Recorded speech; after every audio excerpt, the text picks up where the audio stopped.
আমাৰ 5,000 দিয়া সত্যি আমাৰ দৰমহাটো বঢ়াই দিয়ে ভাল আছে 351 টকা আমাৰ সেইটোৱে দাবী জনাইছো আৰু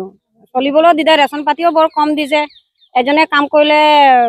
3 কেজিকে পাওঁ 12 দিনত আৰু কিছুমানটো ল'ৰা ছোৱালী ডাঙৰ হৈ গ'লে কাটিয়ে দিয়ে সোনকালে পঢ়ি থকা অৱস্থাও কাটি দিয়ে ল'ৰা ছোৱালী 5,000 টকাটো পালে বেছি দিন চলিব নোৱাৰো ক'ত চলিব পাৰিম এইটো 5,005 টকা হে হয় এইটো এনেকে হাজিৰাটো থাকি যাব আৰু ল'ৰা ছোৱালীৰ কাৰণেও আৰু বৰ্তমান আমাৰ ৰেচনটোও বৰ কম দিয়ে আৰু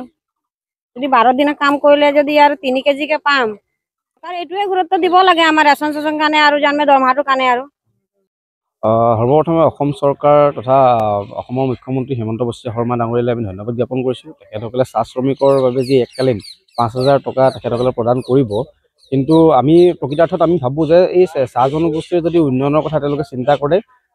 তেন্তে তেওঁলোকে চাহ জনগোষ্ঠীৰ যিবোৰ আচলতে প্ৰধান সমস্যা জনজাতিকৰণেই হওক ভূমিপট্টা হওক বা আমাৰ যি দৈনিক মজুৰি 350 টকা বৃদ্ধি কৰাৰ আমাৰ যি দাবী আছিলে তেওঁলোকে যদি সঁচা অৰ্থত জনগোষ্ঠীটো উন্নয়ন কৰাৰ কথা চিন্তা কৰিছে তেন্তে এই সমস্যাবোৰ আচলতে সমাধান কৰাটো আমি বিচাৰোঁ যি ঝুমুৰটো পাতিলে সেইটো বিশ্ব দৰবাৰলৈ নিছে তোমালোকৰ লোকনৃত্য আমি ধন্যবাদ জ্ঞাপন কৰিছোঁ তেখেতসকলে যি আমাৰ আচলতে বাগিচাৰ যি আচলতে আমাৰ চাহ জনগোষ্ঠী বা আদিবাসীসকলৰ যি আচলতে জাতীয় নৃত্য কৰ্মক তেখেতসকলে বিশ্ব দৰবাৰত তেখেতসকলে প্ৰতিষ্ঠা কৰিলে তাৰ বাবে আমি পূৰ্বতে ধন্যবাদ জ্ঞাপন কৰিছোঁ এতিয়াও কৰিছোঁ কিন্তু আচলতে কেৱল ঝুমুৰতে সীমাবদ্ধ হ'লে নহ'ব তেখেতসকলে আচলতে সঁচা অৰ্থত যদি তেওঁলোকে উন্নয়নটো বিচাৰে তেন্তে চাহ জনজাতি বা আদিবাসীসকলৰ যি প্ৰধান সমস্যা জনজাতিকৰণ মাটিৰ পট্টা তেখেতসকলে এইবোৰ আচলতে সমস্যাবোৰ সমাধান হোৱাটো আমি বিচাৰোঁ কেনেকুৱা এই বাজেটখন আমি আচ্ছাই সন্তোষ বুলি আমি ক'ব নিবিচাৰোঁ কাৰণ আমি যিহেতু পূৰ্বৰে পৰা আমি কেইবাবাৰো দাবী জনাইছোঁ আচলতে নিৰ্বাচনৰ পূৰ্বে তেখেতসকলে 5,000 টকা যি সাহায্য তেওঁলোকে আগবঢ়াইছে ইয়াৰ পূৰ্বেতো যেতিয়া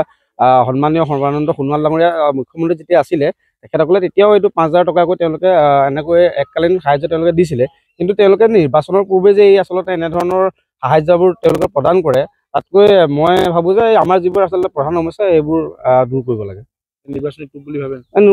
ডেফিনেটলি নিৰ্বাচনী টুপ বুলি আমি ক'ব লাগিব কাৰণ 5,000 টকাৰ আমাৰ আচলতে জাতিটোৰ উন্নতি হ'ব বা এজন শ্ৰমিকৰ উন্নতি হ'ব বুলিতো 5,000 টকাততো হ'ব নোৱাৰে তেন্তে যদি সঁচা অৰ্থত তেওঁলোকে যদি উন্নতি বিচাৰে তেন্তে আমাৰ সমস্যাবোৰ সমাধান কৰক